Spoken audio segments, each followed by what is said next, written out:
Dear students, class 9th, N1, P1, girls and boys, السلام علیکم.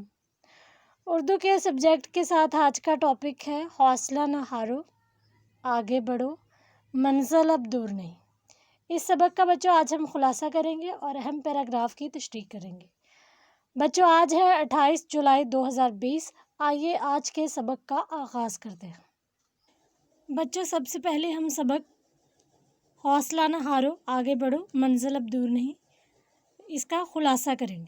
تو آئیے کرتے ہیں سبق حوصلہ نہ ہارو، آگے بڑھو، منزل اب دور نہیں، سبق کا خلاصہ. بچوں سبق حوصلہ نہ ہارو، آگے بڑھو، منزل اب دور نہیں میں ایک خاتون بی جان کے ذریعے دہشت گردی کی روک تھام کے لیے چند اقدامات بتائے گئے ہیں. ہم نے اپنے پیارے وطن پاکستان کو بڑی قربانیاں دے کر حاصل کیا ہے. اس کے باعث ایک ہے اور انشاءاللہ ہمیشہ ایک رہیں گے. دنیا کی کوئی طاقت ان کے حوصلوں کو پست نہیں کر سکتی. اس کی خاطر لاکھوں لوگوں نے جان کے نذرانے پیش کیے. اس سلسلے میں ایک پاکستانی قصبے کی بہادر ماں کا قصہ قابل ذکر اور قابل فخر ہے کہ وہ ایک شہید کی بیٹی، شہید کی بیوی اور شہید کی ماں بھی ہیں. اس کے پیاروں نے اس سرزمین کے لیے اپنی جانوں کے نذرانے پیش کیے. ان قابل احترام ہستی کا نام اہل علاقہ میں بی جان سے معروف ہے. بی جان ہمیشہ پرعزم نظر آتی ہیں. وہ ہمیشہ جرأت اور بہادری سے ہر مسئلے کا حل ڈھونڈ لیتی ہیں. پورے قصبے میں ان کو خاص عزت و احترام سے دیکھا جاتا ہے. وہ اپنے علاقے میں ہر کسی کی خوشی غمی میں شریک ہوتی ہیں. ایک دن بی جان اپنے کمرے میں آرام دہ کرسی پر بیٹھی ٹیلی ویژن دیکھ رہی تھی کہ اچانک ایک خبر نے انہیں پریشان کر دیا. یہ خبر سانحہ پشاور سے متعلق تھی، جس میں آرمی پبلک اسکول پر دہشت گردوں نے طلباء کو نشانہ بنایا تھا. دہشت گردوں نے 150 کے لگ بھگ معصوم طالب علموں کو، اساتذہ اور گارڈز کو شہید کر دیا. یہ وہ افسوسناک خبر تھی جسے سن کر نہ صرف پاکستانی بلکہ دنیا بھر کے لوگ تڑپ اٹھے. ہر آنکھ سے آنسو ٹپک رہے تھے. یہ منظر دیکھ کر بی جان کے تمام پرانے زخم تازہ ہو گئے اور اسے شہید ہو جانے والے بچوں میں اپنا بچہ احمد نظر آیا. آج اسے وہ دن یاد آ رہا تھا جب اس کے لخت جگر نے شہادت کا درجہ حاصل کیا تھا. بی جان نے اپنے احمد کو اس لیے بڑا کیا تھا کہ وہ بھی جوان ہو کر اپنے باپ اور نانا کی طرح فوج میں جائے گا اور ملک کے عزیز کی خدمت کرے گا. آخر احمد نے ایف اے کے بعد بطور آفیسر فوج میں شمولیت اختیار کرنا تھی. وہ اپنے بیٹے کو رخصت کرنے کے لیے اس کے ساتھ مختلف تیاریوں میں مصروف تھی، کیونکہ صبح اس کے بیٹے نے کاکول اکیڈمی ایبٹ آباد کے لیے روانہ ہونا تھا. اچانک احمد نے اپنی ماں سے کہا کہ کچھ ضروری چیزیں قریب کی مارکیٹ سے لے آؤں. ابھی احمد کو گھر سے گئے تھوڑا ہی وقت ہوا تھا کہ اچانک ایک زوردار دھماکے کے ساتھ پورا قصبہ گونج اٹھا. وہاں افراتفری پھیل گئی. احمد نے اپنی چیزیں وہیں چھوڑ دیں اور زخمیوں کی مدد کرنے لگا. وہاں سے فارغ ہونے کے بعد وہ گھر کو جانا ہی چاہتا تھا کہ اس نے ایک عورت کے کراہنے کی آواز سنی.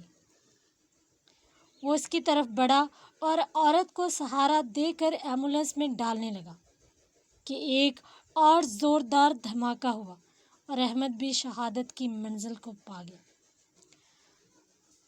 جب بی جان کو معلوم ہوا کہ اس کا بیٹا زخمیوں کو بچاتا ہوا خود اپنی جان سے ہاتھ دھو بیٹھا ہے تو ان کا سر فخر سے بلند ہو گیا. مگر ممتا کو سکون نہیں مل رہا تھا۔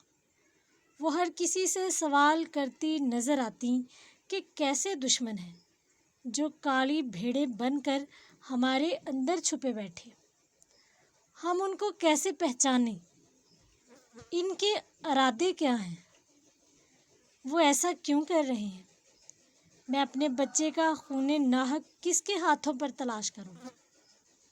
آج جب پشاور اسکول میں یہ سانحہ پیش آیا تو بی جان پر یہ بات واضح ہو گئی کہ ان دہشت گردوں کا مقصد کیا ہے۔ وہ سوچ رہی تھی کہ ان دہشت گردوں سے بدلہ کیسے لیا جائے۔ ایسے میں اس کے کانوں میں ایک ملی ترانے کے بول ٹکرائے، حوصلہ نہ ہارو، آگے بڑھو، منزل اب دور نہیں۔ ساری رات اسی سوچ میں گزر گئی۔ صبح فجر کی نماز کے بعد وہ ایک فیصلے پر پہنچی۔ بی جان نے سب قصبے والوں کو جمع کیا اور بولی کہ اب وقت آ گیا ہے کہ ہم ان دہشت گردوں کی پہچان کریں جن لوگوں نے ہمارے امن و ایمان کو داؤ پر لگا رکھا ہے۔ اب ہم اپنے کسی فرد کو ان کا نشانہ نہیں بننے دیں گے۔ اب ہر شخص کو دہشت گردی کے ناسور کو ختم کرنے میں اپنا اپنا کردار ادا کرنا ہوگا۔ دہشت گردوں نے ہمارے اسکول پر حملہ کر کے ثابت کر دیا ہے کہ یہ درندے تعلیم سے دور کرنا چاہتے ہیں۔ ہمیں ان سے بدلہ لینے کے لیے صرف یہ کرنا ہے کہ اپنی قوم کو جہالت کے اندھیروں سے نکال لیں اور علم کی روشنی سے پورے ملک کے کونے کونے کو روشن کر دیں۔ علم کے راستے میں آنے والی ہر رکاوٹ کو دور کر ڈالیں۔ اس کام کے لیے میں اپنے گھر میں آگاہی سینٹر بناتی ہوں جو دوسرے تمام لوگوں کو ناگہانی حالات میں مقابلہ کرنے کے لیے ضروری ہدایت دے گا۔ اس کے علاوہ انفرادی طور پر درج ذیل اقدامات اٹھائے جا سکتے ہیں۔ اپنے علاقوں میں اسکولوں کی تعمیر و مرمت کا کام خود کریں اور چار دیواری بنانے کی کوشش کریں۔ اسکول کے ارد گرد مشکوک افراد اور مشکوک سامان پر نظر رکھیں۔ اجنبی شخص اگر محلے میں آئے تو فوراً چھان بین کریں۔ ایمرجنسی نمبر محلے میں مختلف مقامات پر نمایاں جگہ پر لگائیں۔ کرایہ دار اور گھریلو ملازم رکھنے سے پہلے ان کا شناختی کارڈ جانچ کروا لیں اور اندراج ضرور کروائیں۔ ہر قصبے اور محلے میں ایسے آگاہی سینٹر ضرور موجود ہونے چاہیے۔ بچوں، یہ تھا سبق حوصلہ نہ ہارو، آگے بڑھو، منزل اب دور نہیں، جو کہ دہشت گردی کے خلاف اقدامات کرنے کے لیے ہمیں آمادہ کرے گا۔ آئیے اب ہم اہم پیراگراف کی تشریح کر لیتے ہیں۔ ویسے اگر آپ اس کا خلاصہ بھی کر لیتے ہیں تو کافی ہوگا، اور اس کا خلاصہ اور ایکسرسائز لازمی طور پر کر لیں۔ تشریح اس کی اہم نہیں ہے لیکن پھر بھی ہم چند پیراگراف کی تشریح کریں گے۔ بچوں، سانحہ پشاور کا پس منظر جاننا آپ کے لیے بے حد ضروری ہے۔ 16 دسمبر 2014 کہ سورج کو طلوع ہوئے ابھی زیادہ دیر نہ ہوئی تھی، ابھی صبح 10 بجے کا وقت تھا۔ پشاور آرمی پبلک اسکول میں اساتذہ اپنے فرائض ادا کرنے میں مصروف تھے اور طلباء و طالبات حصول علم میں مگن تھے۔ اچانک اسکول کی پچھلی دیوار سے دہشت گرد FC کی وردی میں ملبوس اسکول میں داخل ہوا اور اسکول ہال میں داخل ہو کر اندھا دھند فائرنگ شروع کر دی۔ اس کے بعد ان ظالموں نے کمروں کا رخ کیا جہاں طلباء زیور تعلیم سے آراستہ ہو رہے تھے۔ انہیں گولیوں سے چھلنی کر کے شہید کر ڈالا۔ اسکول کی محترمہ پرنسپل صاحبہ کو جلا ڈالا۔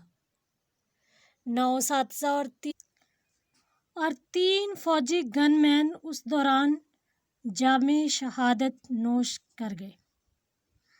132 ننھے پھولوں اور کلیوں کو شہید کر دیا گیا۔ ان بچوں کی عمر 9 سے 18 سال کے درمیان تھی۔